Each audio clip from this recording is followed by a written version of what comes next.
Good morning all. As you can see, birthday room is in full swing again. If you haven't seen that video, go back and watch it. I explain all about the birthday room there. Birthday room is loosely relevant today, quite relevant actually, because today I'm going to talk to you about your recipe for your build and why that is important. The thing that got me thinking about this week, and Lawrence will kill me for saying this, is because he said at the weekend, it was my birthday Saturday, I'm going to make you a cake this afternoon. And that was great. I was quite excited about that. When he got to it, he said, he was making me a fruit cake. He said, I haven't got the mixed spice for it. And I said, okay, that doesn't matter. You could probably leave that out. That'll be fine. And then he said, I haven't got any baking powder. And by that point, the critical path of the cake making had been compromised, and cake making could not continue because there was no baking powder, so it wouldn't have worked. It would have been quite hard to recover from that. And the reason that got me thinking this week, it was all fine and I ripped it out of him, it was okay. The reason it got me thinking was because your build and everything that you need for your build is like a recipe.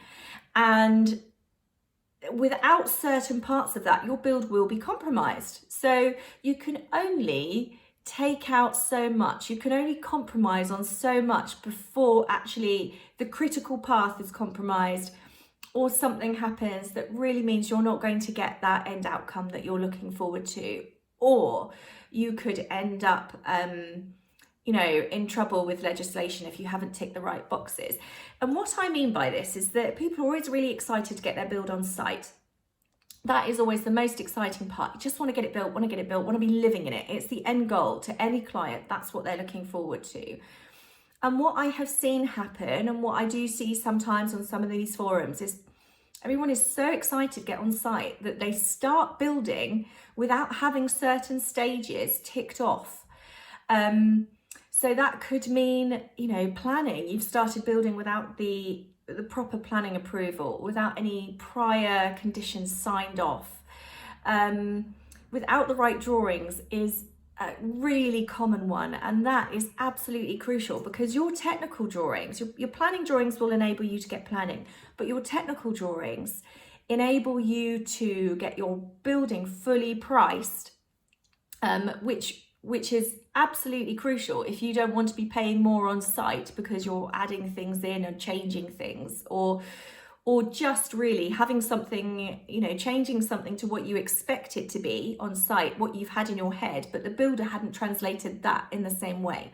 So when you have those technical drawings, that full remit of information, all of your ideas are aligned.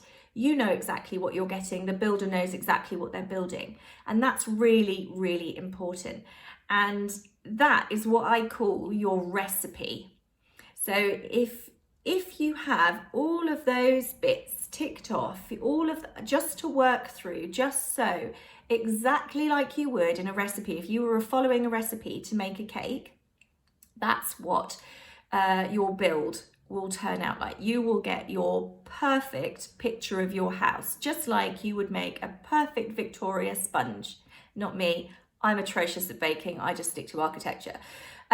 So what I mean by this is going through those stages appropriately and ticking off everything that you need in that stage and not mixing it up. So you would have your design, your planning, your detailed drawings.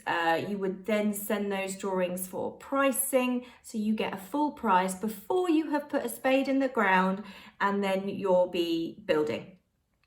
And then your building, in theory, should really go without a hitch unless there was something that could not have been reasonably foreseen. The danger in mixing this up is that you can actually spend more time, you will spend more time really, and more money trying to correct things as they happen. It's an absolute false economy to think that if you skip stages, or if you leave things off the list, that you're going to save you money or going to save you time. It just doesn't. Those things will come back to bite you, and you will have to put in retrospective applications. If it's something to do with ecology and batch, you will then have to wait longer. You might have missed the season, which might mean you have to wait an entire year for it to come back round again. you know, there are so many different ways and that things can unravel if you don't do things in this logical order, if you don't get the right drawings, give the right information to the builder. Even if you're using that information yourself and you're sourcing all of the materials yourself, to have that comprehensive set of drawings and specifications to use as a recipe, as a checklist, will really aid you and will enable you to make decisions that affect your critical path so that you're not compromising it at any point. I hope that has been clear and been useful.